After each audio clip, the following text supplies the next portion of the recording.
Hola, hola, hola, hola. Muy buenas tardes a todos nuestros queridos oyentes y visualizadores.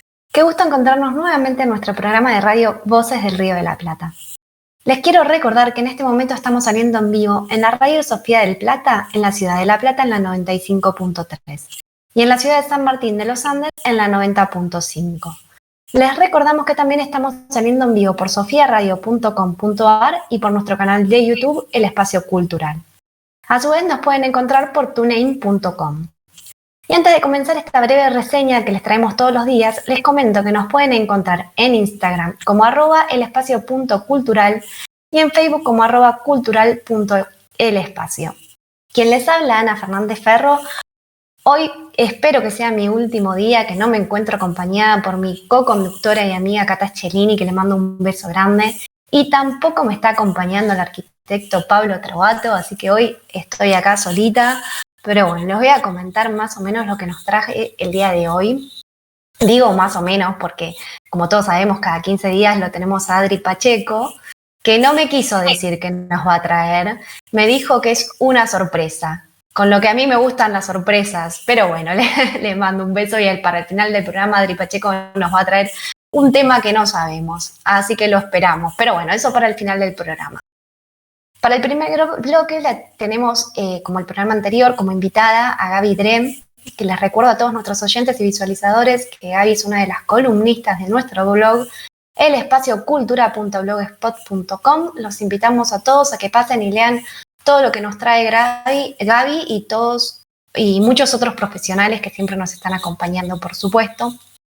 Y el día de hoy Gaby nos va a traer un temita que es un poco la continuación en algún punto de algo que tocamos la semana pasada, que tiene que ver con el rol del Estado y los avances sociales. No vamos a explayarnos más porque le vamos a brindar todo el espacio a Gaby.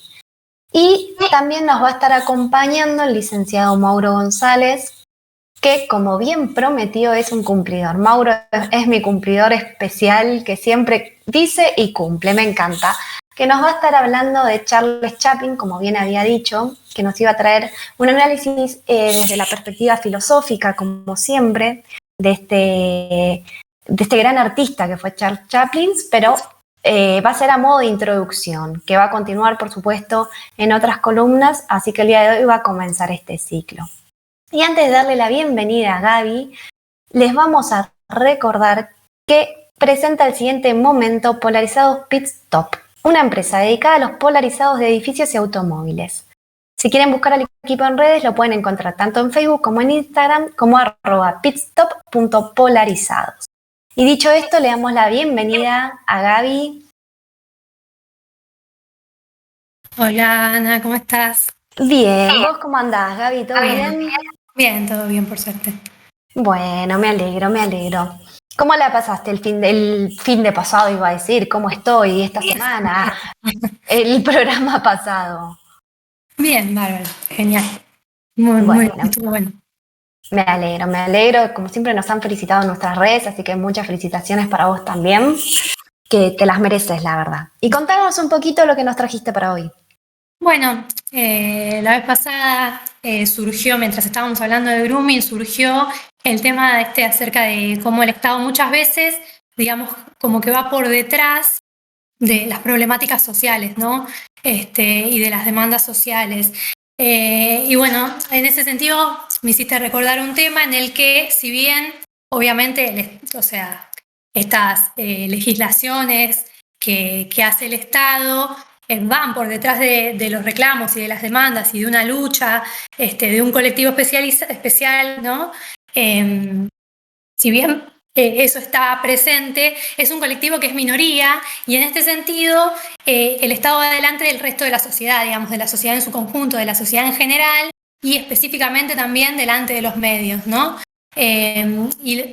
Para no dar tantas vueltas, ir directamente al punto, y es el tema de las leyes que tienen que ver con las minorías sexuales. Por ejemplo, la ley de identidad de género, la ley de matrimonio igualitario, ahora actualmente lo que fue la ley del cupo trans, leyes que son muy importantes para un colectivo que fue históricamente invisibilizado, discriminado, maltratado y relegado siempre al ámbito, ¿no?, de lo privado, Y en este sentido, bueno, esta lucha que es particular de este colectivo y por ahí digamos, de algunos sectores minoritarios que han acompañado la lucha, hoy en día ya es como mucho más colectiva y ya es la gran mayoría de la sociedad, digamos, el conjunto social en su mayoría, el que acompaña estos reclamos y el que reivindica por los derechos, ¿no?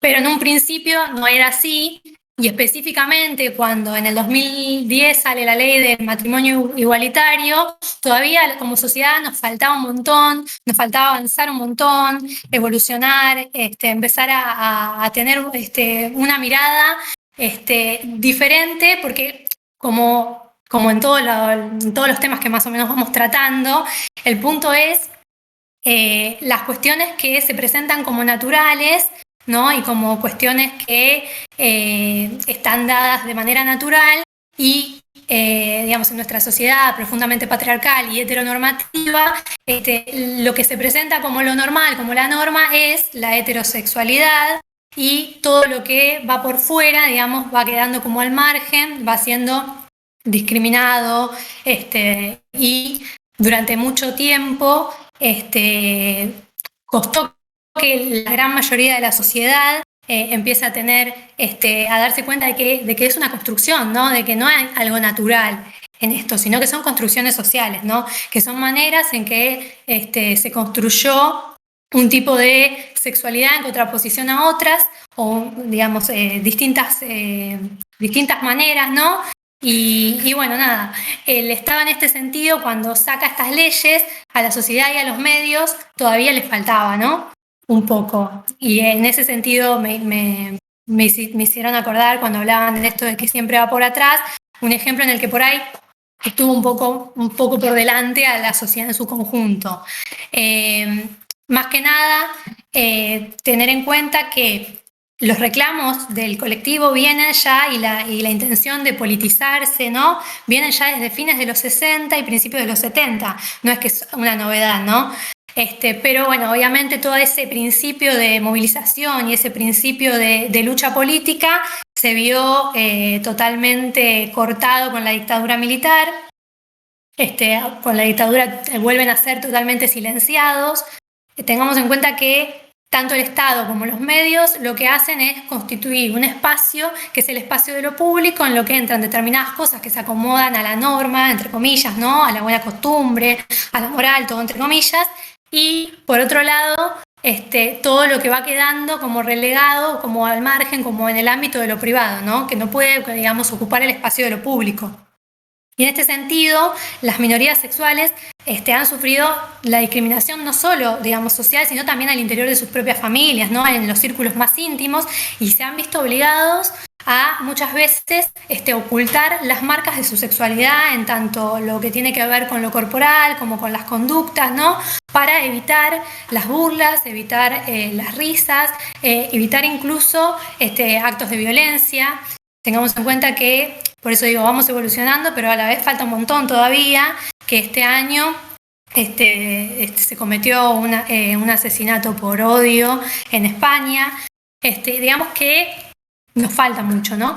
Pero bueno, más que nada, pensar en estas cuestiones y pensar en cómo este colectivo que, digamos, tuvo este primer intento, ¿no? De politizarse y de reclamar derechos, y tuvo que, digamos, volver a silenciarse y volver a los márgenes y a lo privado con la dictadura, y que luego, a partir de donde obviamente ahí aumentaron en la dictadura, aumentó la persecución, ¿no? Aumentó todo lo que tiene que ver con la discriminación, y después, cuando vuelve la democracia, de a poco se vuelve como a reactivar esta intención de empezar a visibilizar las problemáticas. ¿Pero en qué sentido? Principalmente en este sentido que tiene que ver con el Estado, ¿no? En visibilizar las problemáticas para que empezar a entrar en la agenda del Estado, y a partir de entrar en la agenda del Estado que se empiecen a lograr la conquista de determinados derechos, ¿no? Y que, digamos, lograr determinada igualdad, ¿no? Porque vivimos en una sociedad que es injusta y es desigual, ¿no?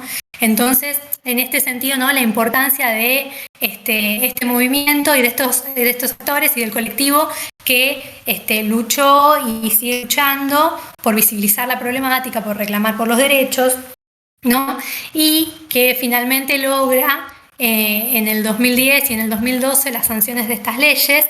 Y más que nada traía el ejemplo de lo que fue la cobertura mediática, ¿no? Para dar como cuenta de esto del retraso, ¿no? De los medios con respecto a la lectura y con respecto a la visibilización. Si bien el Estado siempre fue como el garante y también los medios por su lado, digamos, los dos desde lugares diferentes, pero fueron como los garantes de que estas minorías sexuales se mantuvieran al margen y se mantuvieran en el ámbito de lo privado. Si bien pasó eso, a la hora de el Estado empezar a tener como otra mirada y al ir cambiando, ¿no? La postura digamos, al sacar estas leyes, se va como a ver más que los medios tardaron un poquito, ¿no? Y por eso hay un autor que se llama Sebastián Setani que hace un análisis de la cobertura de las dos marchas del orgullo LGBT previas a la sanción de la ley del 2010, que son las del 2008 y las del 2009, ¿no? Y es interesante el análisis que él hace sobre cómo los medios cubrieron esas marchas. Las marchas arrancaron, la primera marcha acá se hizo en el año 92. Pero él específicamente analiza estas dos coberturas mediáticas, principalmente se centra en lo que fue la cobertura en canales de noticias de cable y también lo que fue al otro día de la marcha, la cobertura de los canales de archivo, ¿no? Y bueno, y ahí se observa cómo los medios ocuparon el lugar que tradicionalmente venía ocupando el Estado de controladores, ¿no? Este lugar de, digamos, si se quiere, él en un momento habla como que funcionaban como una especie de aduana, digamos, se pusieron en una posición en la plaza, digamos, donde podían controlar todo el ingreso y egreso de la mayoría de las personas que participaron de la marcha y, digamos, desde ese lugar captar todo con el lente y bueno, y da cuenta de, digamos, de cómo los medios lo que hacen es reforzar la estigmatización, reforzar la discriminación, reforzar todas estas cuestiones y quitarle el carácter político a la marcha, ¿no? Que, digamos, fundamentalmente lo que va a notar es que cuando aparecen discursos que tienen que ver con el contenido político, con el reclamo de derechos, con el reclamo de la presencia de las problemáticas en la agenda del Estado, esos discursos son invisibilizados, silenciados, digamos, se pasa a otro tema y sí se hace especial hincapié en el colectivo trans y se tiene como esta mirada que vuelve a redefinir estas concepciones que se tenían desde el Estado y desde los medios que asocian al colectivo con la promiscuidad, con el descontrol, con un montón de cuestiones. Y los cronistas, digamos, van a hacer chistes, las cámaras van a tomar los genitales, distintas partes del cuerpo, mostrar la vestimenta y hacer hincapié en cuestiones que lo que hacen es quitar el contenido político de la marcha, ¿no? Y sacar el foco de atención de lo realmente importante, que es la conquista de derechos sociales, ¿no? Y derechos para estas minorías, digamos, tradicionalmente, históricamente relegadas y reprimidas, ¿no? Reprimidas también por parte del aparato del Estado a través del uso de la fuerza legítima del Estado, ¿no? En todos los sentidos reprimidas, ¿no? Entonces va a dar cuenta de esto, ¿no? De cómo se dan estas coberturas y también de cómo se recoge, ¿no? En los archivos que se realizan digamos, en los canales de aire, en los programas de archivos que son tan comunes, en los canales de aire donde recogen, digamos, determinadas escenas y qué tipo de selección se hace, ¿no? De esas escenas y qué tipo de mirada se hace y se vuelve, digamos, a condenar específicamente el colectivo trans que, digamos, históricamente se vio, digamos, obligado a la economía informal de los trabajos sexuales por una cuestión que tiene que ver justamente con la discriminación. Hoy por hoy esperemos que con la ley de cupo trans esto obviamente vaya cambiando y con el tiempo, o sea, lo ideal sería que no fuera necesaria, ¿no? Una ley de cupo trans, que cualquiera pudiera conseguir empleo independientemente de sus preferencias sexuales y su identidad de género o lo que fuera, pero la realidad es que en este momento es necesaria una ley de cupo. Pensemos que muchas personas ni siquiera pueden terminar la escolaridad por la discriminación, por hoy lo llamaríamos bullying, pero como esto es tan histórico, el acoso escolar en general, ¿no? Y bueno, también existe un bachillerato que es trans que da la oportunidad de hacer una terminalidad, digamos, es adulto, un bachillerato para adultos, ¿no? Para las personas que no pudieron terminar, y está bueno, pero lo ideal también sería que no haya necesidad de un bachillerato, ¿no? Que todos aprendamos a respetar al otro y a convivir en sociedad.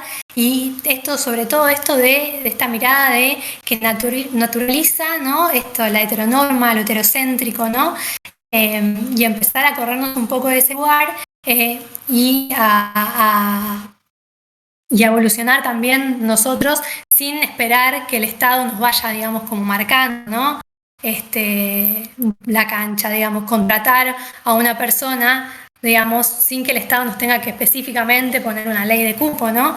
Sería ideal que no fuera necesario, pero la realidad es que es necesario y esperemos que, digamos, pueda mejorar la situación, porque, bueno, la expectativa de vida es muy baja, bueno, y todas las cuestiones que se sufren a partir de la discriminación, a partir de esta mirada de la sociedad que tradicionalmente las estigmatizó y a todo el colectivo en general, ¿no?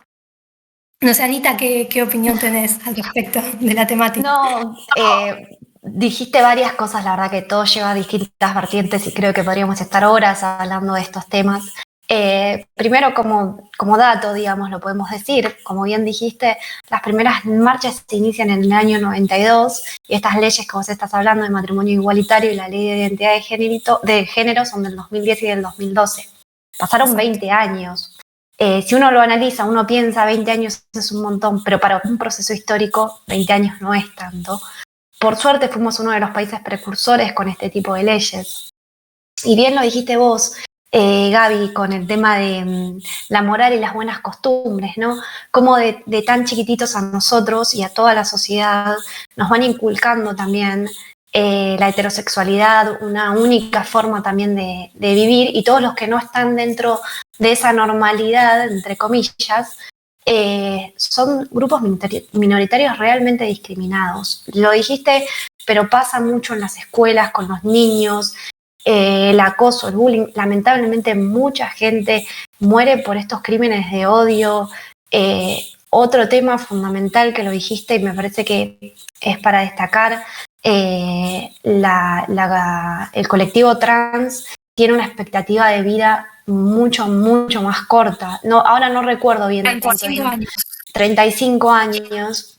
Es una exageración. Estamos hablando que hoy una minoría, por todas estas cuestiones que vos estás hablando, tiene que ver con los trabajos a los que pueden acceder, tiene que ver con la vida que tienen que llevar porque son excluidos socialmente, y también por, bueno, a veces, qué sé yo, el tema de tienen que tomar muchas hormonas, que por suerte eso también fue evolucionando médicamente, pero al principio era muy difícil de conseguir. Digo, uno tiene que sentarse y tomar conciencia, me parece a mí, por eso te agradezco, Gaby, que hayas traído este tema del día de hoy, que lamentablemente nos queda mucho para crecer como sociedad. Al menos yo, como me preguntaste qué opinabas, me siento agradecida de que hoy tengamos estas leyes que son fundamentales, que quizás los que no lo sufrimos de forma constante en nuestra vida, no sabemos lo que significa. Yo tuve la posibilidad, tengo amigas, amigos, conocidos, he hablado con mucha gente de estos temas, y quizás cosas que uno naturaliza como normales, por ejemplo, ir a la facultad y que tomen lista y que uno se sienta identificado con el nombre que están tomando lista. Por ejemplo, para uno eso es una cotidianeidad, es algo normal. Bueno, para muchas personas eso no fue normal durante mucho tiempo. Y en algunos lugares, en algunas instituciones, se llegó a hacer, antes de la ley de identidad de género, que le ponían, en vez de poner el nombre, se le ponía solo las iniciales.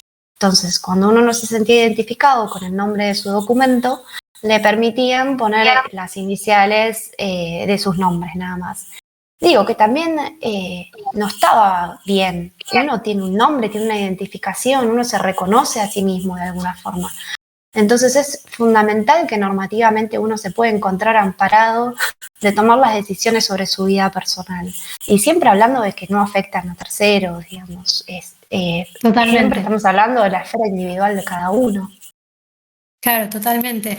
Por eso esto de relegar, ¿no?, todo el tiempo lo que va quedando como entre comillas fuera de la norma al ámbito de lo privado, ¿no? Y esta cosa, lo que vos decías con respecto a las cursadas, ¿no?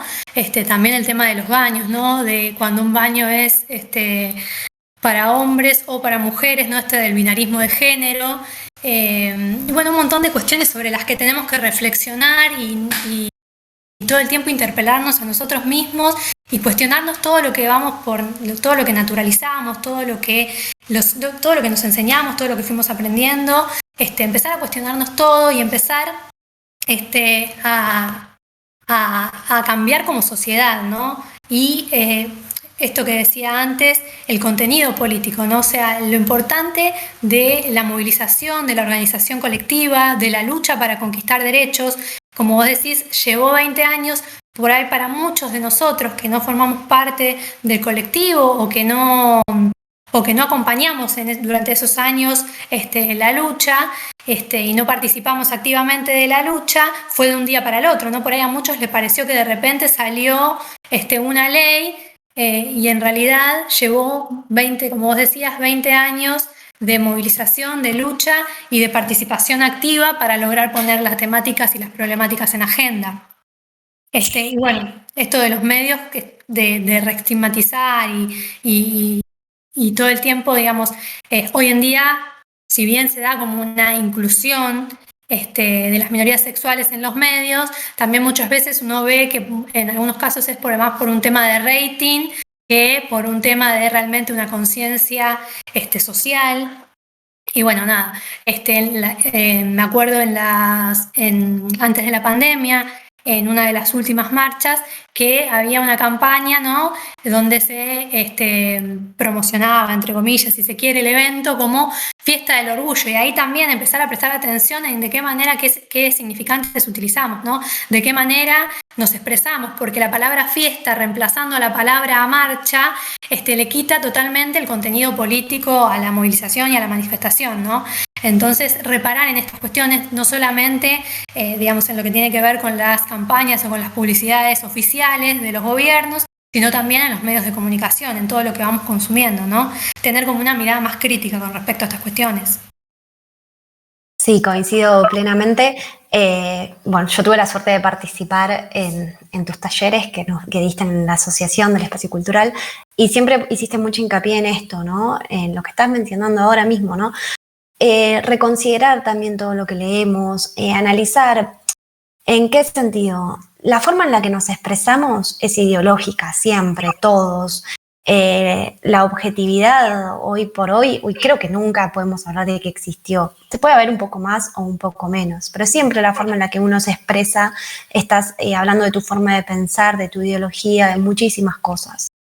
Ahora bien, replantearse también lo que uno consume de forma constante, como bien decís vos, Gaby. Los medios masivos de comunicación son creadores de conciencia social y me parece que deberían también trabajar con esa responsabilidad. Ahora bien, si no lo podemos, no sé si lograr o no lograr, si pasa o no pasa, pero cuanto menos de parte individual de cada uno, siempre cuestionar.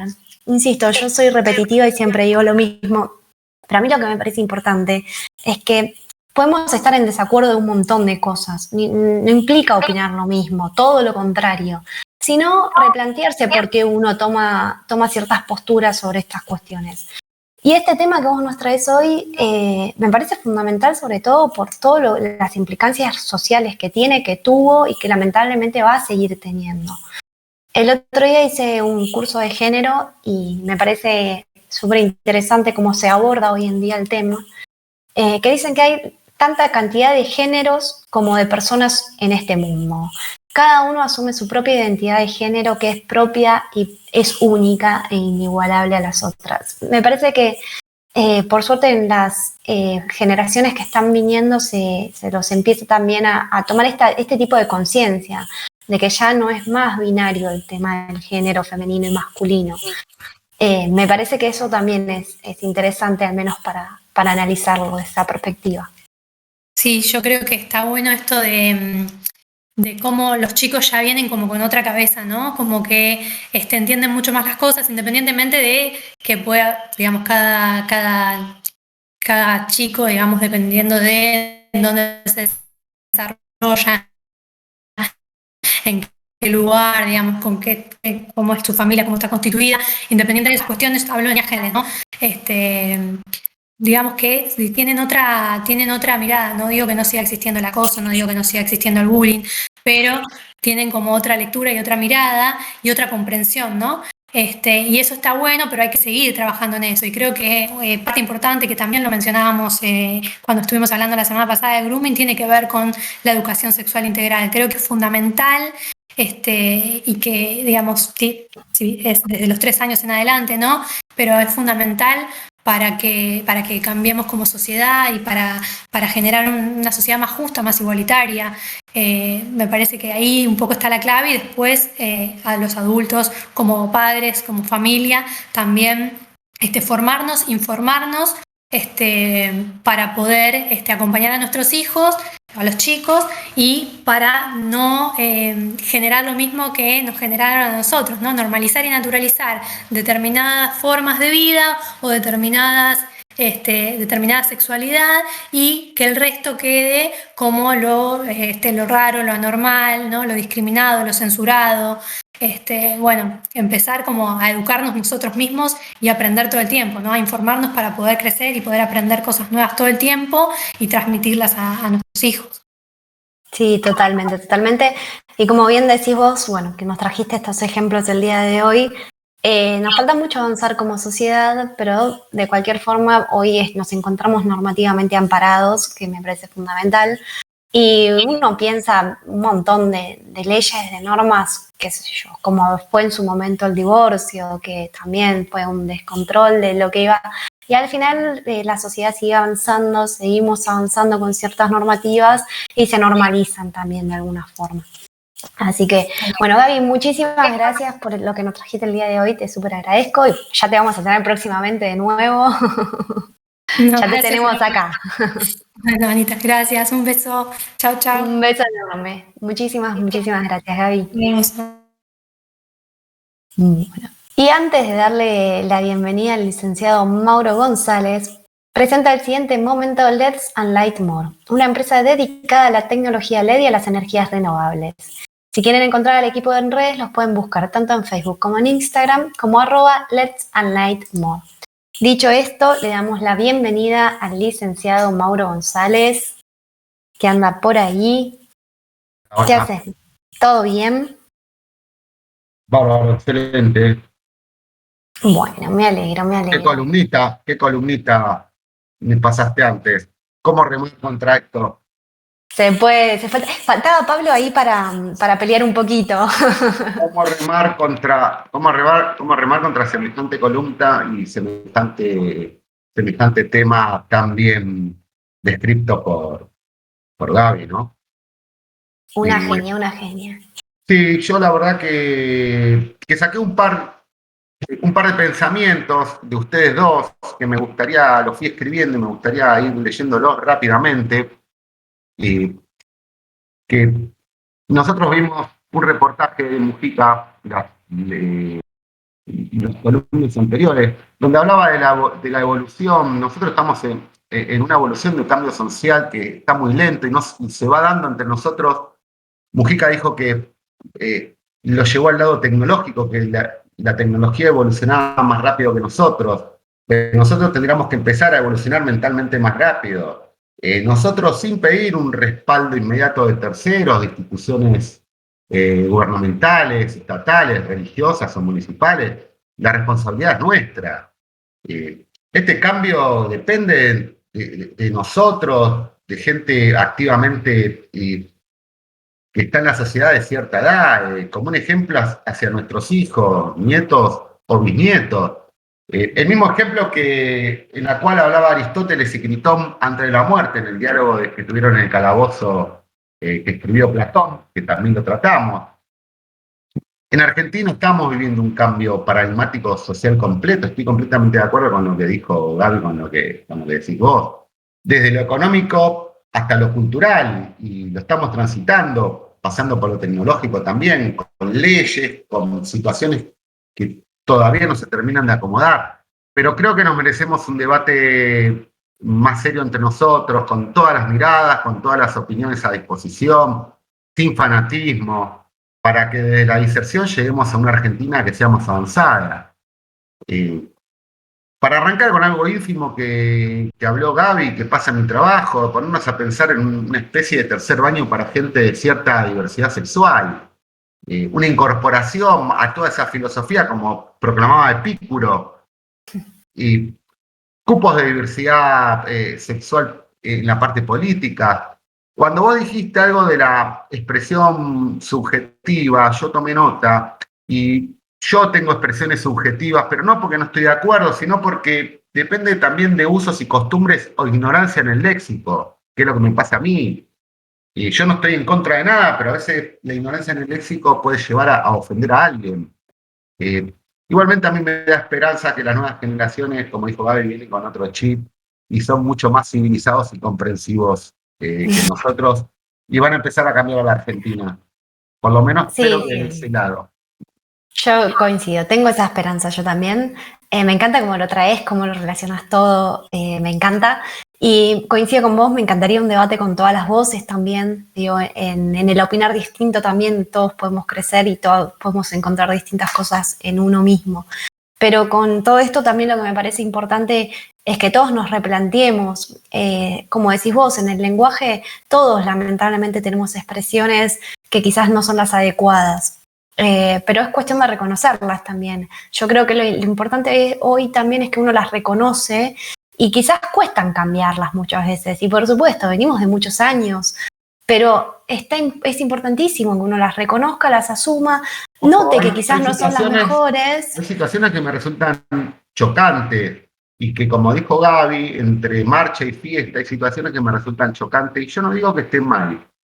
Lo podemos tirar como que puede ser o quizás libertinaje, o quizás una expresión genuina, no lo sé. Habría que tener todas las voces, pero no estoy acostumbrado y me resulta chocante. No por eso, lógicamente, se le puede sacar el derecho a un ser humano de tener la diversidad sexual que quiera, como dijiste vos, con la cantidad que haya. Y vamos a sentarnos desde cualquier institución, de institución religiosa, de pensamiento, o cualquier ser humano común y corriente, para dar el debate y para terminar teniendo una posición y darle derecho a cualquier ciudadano argentino con respecto a esto y a lo que fuera. Sí, coincido plenamente. Muchísimas gracias, Mauro, por tu reflexión. Me encantó. Bueno, pero no era mi columna. No importa.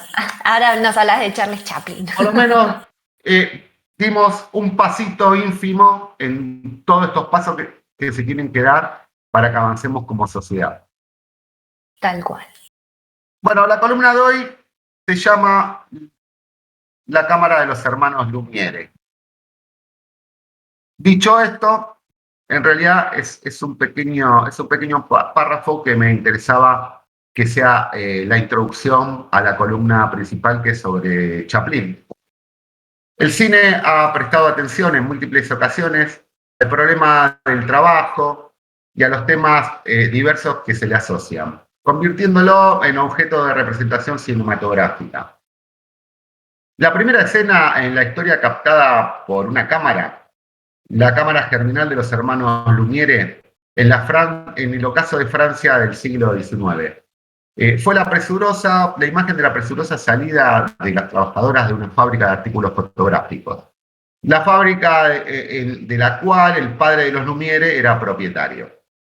En esa filmación documental, la primera, importantísima, inédita, y que abrió las puertas y fue el pasito, que duró 45 segundos, y llevó el título descriptivo de la salida de la fábrica Lumière en Lyon.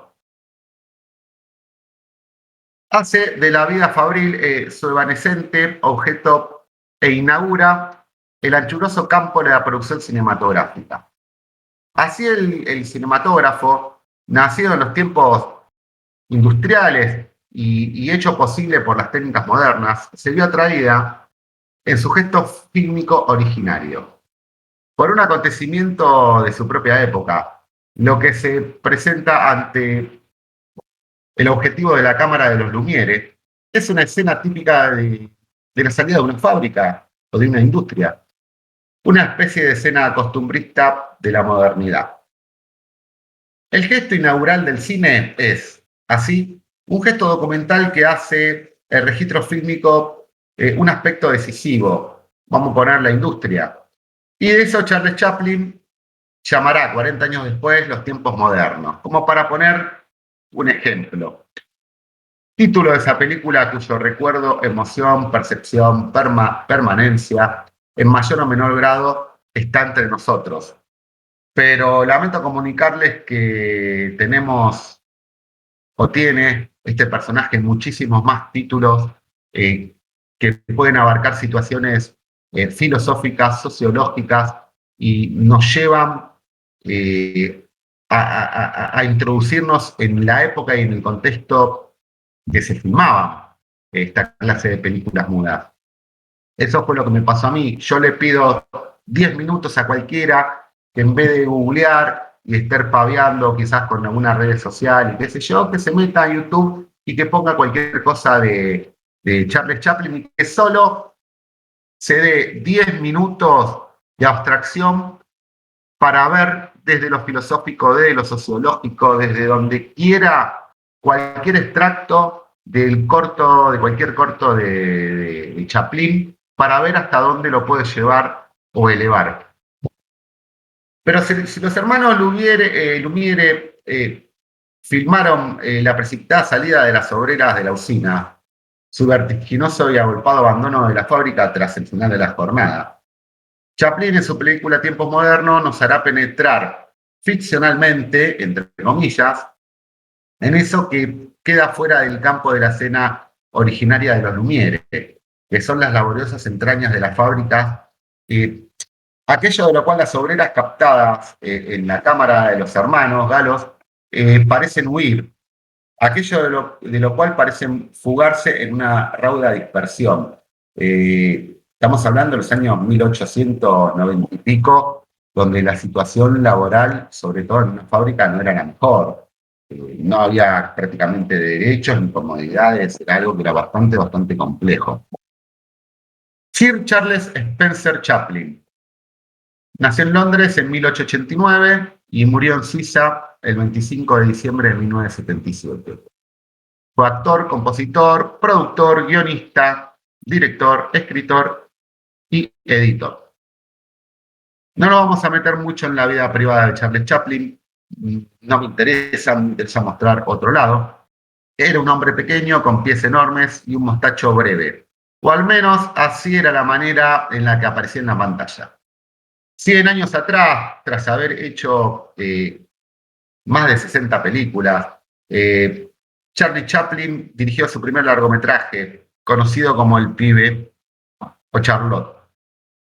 Para entonces, él ya estaba entre los más reconocidos y amadas figuras de todo el mundo. Soy conocido en partes del mundo por gente que nunca oyó hablar de Jesucristo, acostumbrado a ufanarse. Es una oportunidad para que las nuevas generaciones los descubran, con la ventaja de ver las cosas desde el presente. De todos modos, hay algunos aspectos difíciles sobre el comediante del sombrero bombín. Su vida privada tuvo aspectos oscuros, en particular sus relaciones con las mujeres fueron muy perturbadoras. Hoy en día no sé cómo se vería a través del prisma del Me Too, pero son cuestiones de su vida privada que, ojo, que en esa época, en ese contexto, no eran tan alocadas, no eran tan mal miradas, casarse con mujeres menores de edad o mucho más jóvenes. En un artículo de un diario hablaba un escritor, un crítico de cine, y contaba que en uno de sus divorcios, que tuvo varios, porque tuvo varias esposas, fue la primera vez que se incluyó en la situación de la violencia psicológica, lo incluyó su ex esposa. Pero bueno, fue un adelantado en todo, hasta en la parte jurídica también. En el caso, por ejemplo, para citar brevemente, los nazis odiaron a Chaplin, prohibieron sus películas y lo etiquetaron como un desagradable judío acróbata. Chaplin respondió ridiculizando a Hitler con su película más valiente, El Gran Dictador, fue por el año 1940, en la que interpretó el papel del líder fascista con un nombre ficticio, Adenoid Hinkel, y un barbero judío del gueto. En sus películas mudas, en su personaje del vagabundo, Chaplin fue accesible para todas las culturas del mundo. Era una figura subversiva que provocaba amor, el hombrecito que se volvía héroe. Sus películas son tiernas, ingeniosas y muy graciosas. Se paró ante la autoridad en la pantalla, pero podía ser bastante autoritario fuera de ella. Se volvió inmensamente rico interpretando a tipos que no tenían un centavo. Sus comedias arengaban contra la crueldad y la figura del establishment, los policías, jefes, jueces.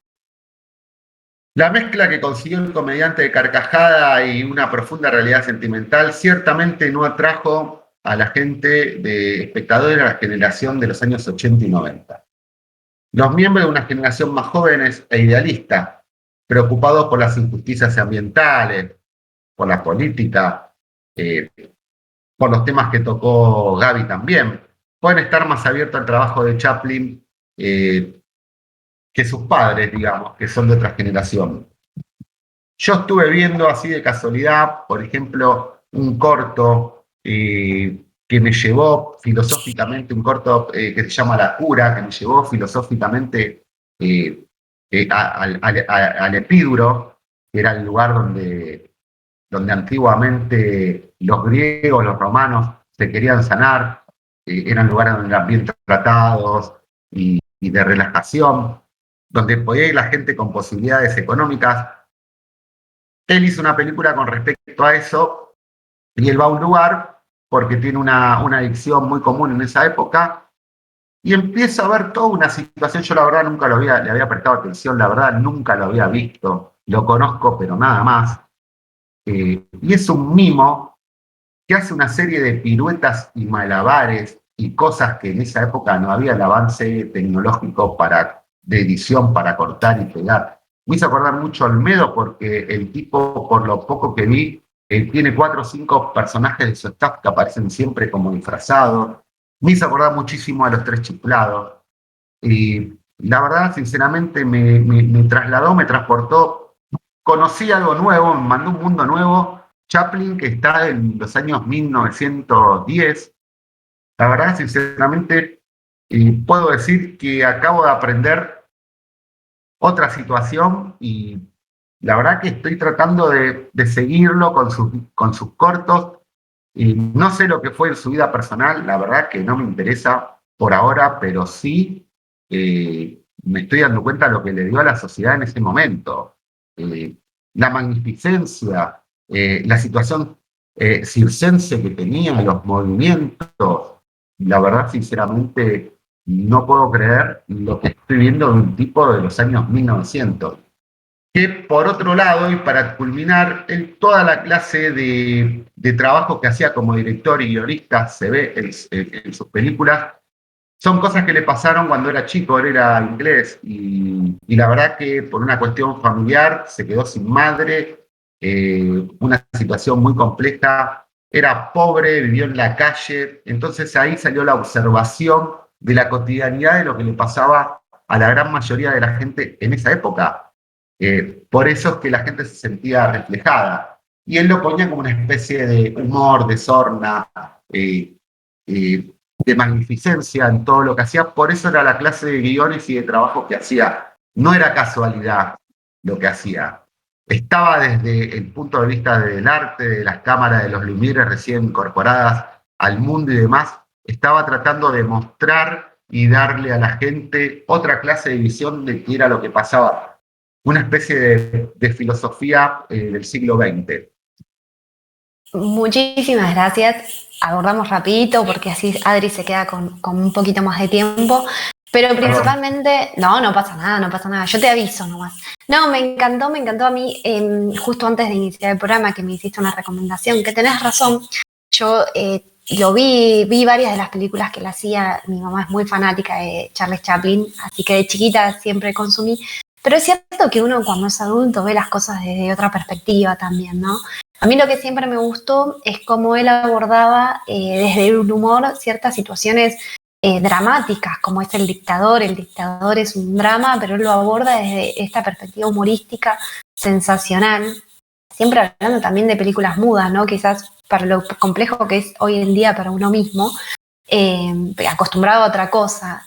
Voy a seguir tu recomendación y voy a ver alguno de estos cortos Está que todo estás mencionando. remasterizado. Las imágenes son espectaculares, está todo remasterizado. Y también él era, como bien dijiste, vivió en la pobreza muchos años, con lo cual también esa perspectiva me parece que la puede volcar en todo lo que él dirigió y produjo. Me parece que eso también hace y marca una gran diferencia. Bueno, vamos a continuar igual en los próximos programas con Charles Chaplin. Muchísimas gracias, Maurito. Perdón, Adrián. Chau. No, por favor. Adri con su sorpresa. ¿Anda por ahí, Adri Pacheco? ¿Qué tal? ¿Qué tal? Ahí está el audio. Acá vengo. ¿Cómo están? ¿Todo Ahí bien? está. ¿Cómo están? No, hoy estoy sola. Extraña a Cata, ¿eh? Cuando falta una de las dos se la extraña, no es solo que se extraña a Cata porque no está Cata. Cuando Gracias. no está vos, no te quieras Sí, quedar bien con el diablo sin decir quién es Dios y quién es el diablo, ¿no? Ya sabemos que el diablo ya sos vos. sabemos. No, ya sabemos que no. Total no está, lo podemos decir tranquilamente. Yo soy la buena de las dos. No, sí, yo también la extraño un montón. Pero bueno, ¿cómo andás, Adri? Bien, todo bien, che. Yo lo que quiero reclamar, yo te voy a decir algo, cuando se me corte el tiempo, vamos a hacer así, porque la verdad que acá con la productora, con quien estoy compartiendo, señores, la productora, hicimos un exhaustivo, estuvimos estudiando un campo también muy sociopolítico, hoy estamos muy en la lucha, me parece, los tres, me encantaron las otras dos columnas, me gustó mucho. Bueno, lo que voy a hablar está muy asemejado también a otro movimiento de una época, acá como trajo Mauro a Chaplin y como trajo nuestra compañera también acá en una primer columna de lo que está sucediendo hoy en día, ¿no? Si iríamos cronológicamente, tendría que salir primero la de Mauro, ahora la mía y por último la de la compa primera. Pero bueno, yo voy a arrancar con una introducción, porque yo estoy así muy introductivo, ¿no? Y dice así: en un mundo que cuenta casi solo con un modelo único de organización política, social, económica y cultural, y que limita la expresión personal, creativa y artística a una copia de modelos aceptados, las alternativas adquieren un valor especial. Estamos hablando, la otra vez hicimos una efeméride sobre el único disco que sacó Sex Pistols. Entonces íbamos a hablar de Sex Pistols, ¿no? Pero cuando te metes en el mundo punk se trata de un movimiento social, político, es un momento único donde explota un movimiento, ¿no? Valga la redundancia, pues ya lo dije. Pero bueno, el punk y sus prácticas libertarias que presentan alternativas para otra manera de vivir, pensar, consumir y expresarse en el mundo de hoy. Son nuevas maneras de relacionarnos y crear otro modelo de socialidad y de los movimientos artístico-revolucionarios que se proponen luchar, cambiar el mundo y crear una nueva utopía en la búsqueda de la posibilidad de la realidad distinta y mejor. Y acá vamos. A mitad de los 70, el punk lanza un grito poderosamente estridente que se convierte en un fenómeno con resonancia internacional. Un símbolo de lucha de jóvenes contra las normas del sistema, que durante años el término se relaciona con la libertad, la provocación, la discordia, que se produce en una parte de la sociedad que quiere distinguirse y formar su propia realidad emancipada, que, bueno, como muchos movimientos contraculturales, el punk rápidamente es apropiado por el sistema y pierde su poder subversivo para convertirse en un mero producto comercial. Pero bueno, hoy en día podemos hablar del punk como un estilo underground con poca resonancia en el mundo occidental, pero que siempre surge en regiones y momentos de la historia cuando la represión política, social, cultural limita la libertad de la expresión personal. Sin embargo, una de las ramas más políticamente comprometidas sobrevive durante décadas y proporciona una alternativa de vida y creación distinta en todas partes del mundo. ¿Qué es el punk, señora? ¿Sabe qué es el punk? Es un estilo de música y también una forma artística, una manera de pensar y de expresarse, un modo de vivir y de encontrar su lugar en el mundo. Suele nacer en condiciones sociales, como dijimos antes, ¿no? Difíciles. La exclusión, la crisis y, en consecuencia, la inestabilidad económica. El paro, la falta de posibilidades de realización personal, la desigualdad, el racismo, sobre todo, el autoritarismo y la injusticia son los elementos que inspiran a las bandas punk alrededor del mundo para empezar a tocar desde mediados de los años 70, sobre todo a raíz de la crisis del 73. Me diste sed con ese vaso con agua porque hablé mucho, pero bueno, acá entramos en lo que es el mundo Pistol, porque íbamos a hablar de los Sex Pistols, pero no podíamos dejar de pasar esa parte, ¿no? Fue una banda de punk formada en Londres en el 75, considerada por alguna fuente la responsable de haber iniciado el movimiento punk en el Reino Unido. Ojo, en el Reino Unido, ¿eh? Porque después están los puristas que dicen, no, pero antes estaba, ¿viste? Pero yo hoy estoy hablando de los Sex Pistols. Bueno, inspiraron a muchos músicos de punk rock, el heavy metal y el rock contemporáneo en general. Su primera etapa apenas duró 2 años y medio y en ella produjo únicamente 4 sencillos y un álbum de estudio, que es el único álbum que sacó la banda, que el otro día hicimos la efeméride, Never Mind the Blocks, Here's the Sex Pistols, en el año 77. ¿Me estás escuchando bien? Que veo que te mueves la cucaracha. ¿Qué te dicen? Perfecto, me dicen, habla muy rápido. No, perfecto, estamos perfectos. No, perfecto. Bueno, los miembros de esta banda eran originalmente el vocalista Johnny Rotten, el guitarrista Steve Jones, el baterista Paul Cook y el bajista Glenn Matlock. Este último fue reemplazado por el mítico Sid Vicious. Uno cuando piensa en Sex Pistols piensa en Sid Vicious, ¿no? Ese bajista tan controvertido, tan extrovertido. A principios del 77 ocurrió este reemplazo. Bueno, con el empresario Malcolm McLaren como manager, la banda protagonizó diversos escándalos que la convirtió en el centro de atención de la opinión pública británica. Esto gracias a sus letras con fuertes contenidos satíricos. Sus conciertos frecuentemente se topaban con dificultades con los organizadores y las autoridades. Bueno, las apariciones públicas siempre terminaban en caos, ¿no? Donde aparecían los siempre lío. Uno sabía que iba a haber lío. Su sencillo God Save the Queen, Dios salve a la reina, en el 77, atacaba el conformismo social de los ingleses y el respeto a la corona. Bueno, precipitó la última y mayor ola de pandemonio moral basada en el antipop. Bueno, vamos a enero del 78. Al final de una turbulenta gira por Estados Unidos, Rotten deja la banda, anuncia la disolución y en los meses siguientes los miembros restantes de la banda graban una serie de canciones para la película sobre la versión de McLaren de la historia, de su propia historia, ¿no? Se llamó The Great Rock and Roll Swindle. Que tengo un inglés yo, ¿viste? Bárbaro. Bueno, después muere Vicious, que es, ¿no? Es la marca, digamos, de los Sex Pistols. Muere de una sobredosis de heroína en febrero del 79. Es que no recuerdo ahora, pero esto no lo marcamos acá con la productora. Mira, justo no me puse la cucaracha. Me parece que muere a los 27 también, ¿eh? Ya, otro más del club. Otro más me parece que sí. Voy a chequear. Y si no es así, el próximo programa me retracto contra todos los puristas del club de los 27. Pero bueno. Bueno, después se volvieron a reunir en el 2002, en el 96 también para diversos festivales, ¿no? Los ingresaron en el 2006 en el Salón de la Fama del Rock and Roll. Obviamente no fueron, se negaron a ir. Llamaron al museo Una mancha de pis. Consideramos el año 76 el año del nacimiento del punk rock, el momento cuando el fenómeno explotó en toda su intensidad. Entró en los periódicos, se llevó a conocerse en muchos lados, pero la propia historia del punk comienza antes, y esto lo vamos a dejar para otra, ¿no? Pero el proto-punk empieza a tener fuerza en el 65, en ciudades como New York y Detroit. Y en el 72 empiezan a tocar punk en Australia también. Toda viene hacia una cronología, la del propiamente punk viene de mucho antes. Vamos con un par de anécdotas para cerrar. A mí me gustan mucho las anécdotas. Cantan. ¿Te gustan las anécdotas? Te voy a contar una, mira. Bueno, esta es medio banal, porque el primer nombre de la banda son, ¿cómo se llaman? Todas las bandas, obviamente, antes se llamaban de otra forma, ¿no?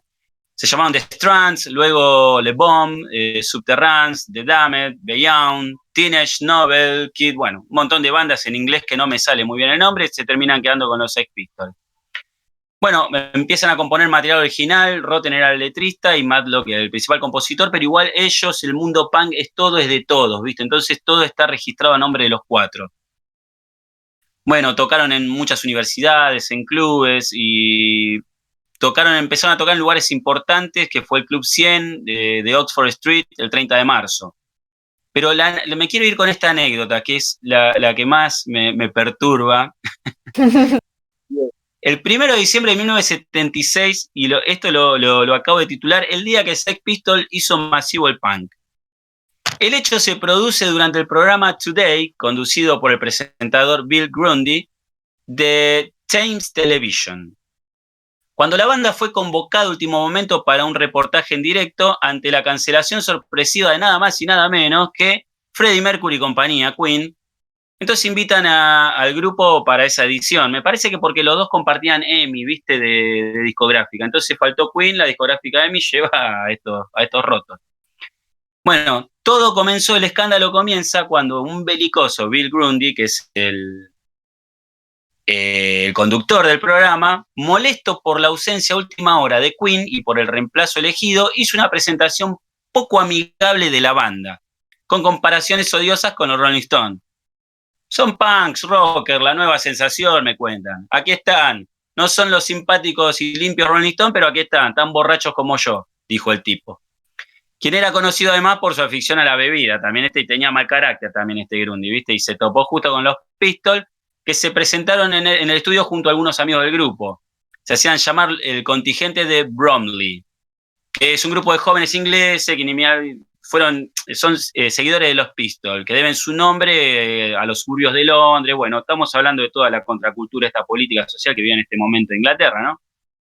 En medio de un reportaje que fue ganando en intensidad por los cruces entre el entrevistador, lanzaron varios insultos, algo impensado para ese entonces en la televisión británica, ¿no?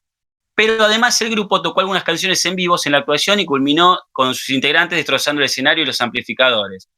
La escena, seguida por millones de televidentes, tuvo su efecto, puesto que al día siguiente toda Gran Bretaña comentaba lo ocurrido, en tanto que los diarios se vieron obligados a informar de qué se trataba el movimiento punk, señora, porque estos muchachos, 4 revoltosos más sus 4 amigos, rompieron todo. Obviamente el tipo conductor se queda sin trabajo, al otro día lo echan de la emisora y todo así empieza un escándalo punk que se hace conocido mundialmente.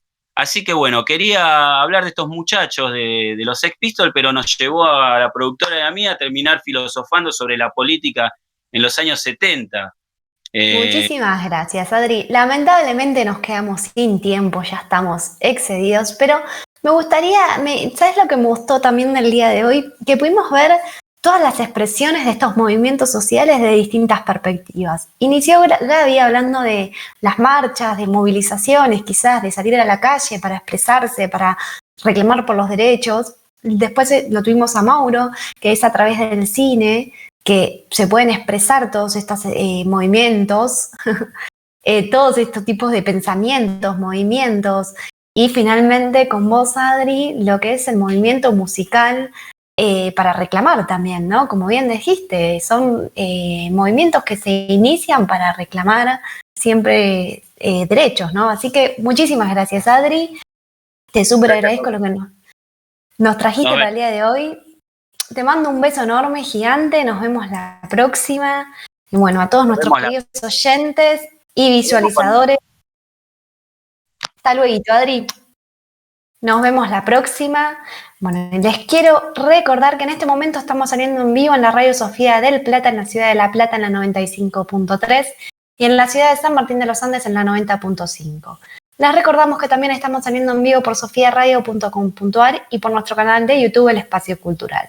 Y a su vez nos pueden encontrar por TuneIn. Y les recuerdo finalmente rapidito nuestras redes. Nos pueden encontrar en Instagram como @elespacio.cultural y en Facebook como @cultural.elespacio. Dicho esto, nos vemos la próxima semana en Voces del Río de la Plata.